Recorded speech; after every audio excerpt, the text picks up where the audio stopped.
And now we are going to Heydar Aliyev Centre. Heydar Aliyev Centre is designed as a signature of the Heydar Aliyev.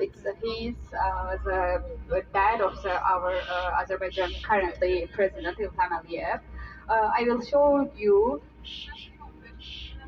I will show you the signature of the Heydar Aliyev and also the Heydar Aliyev Centre.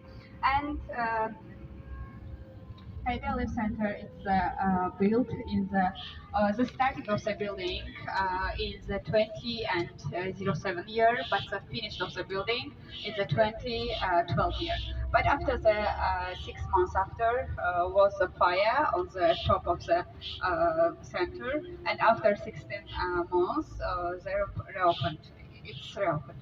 And in the center has the vintage car museum and also the Heydar Aliyev museum.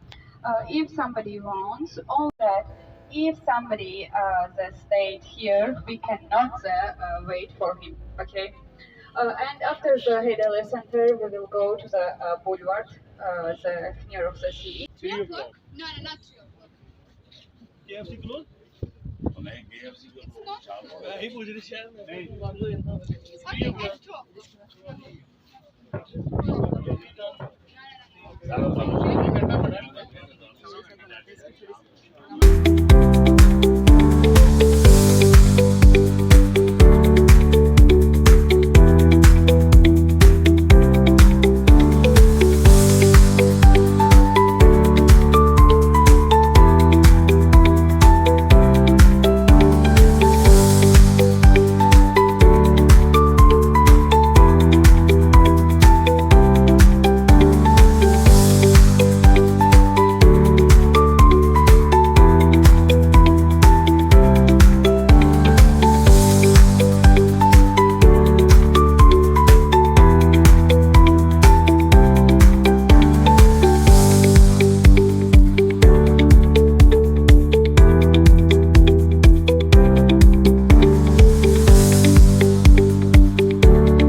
Thanks for watching my video.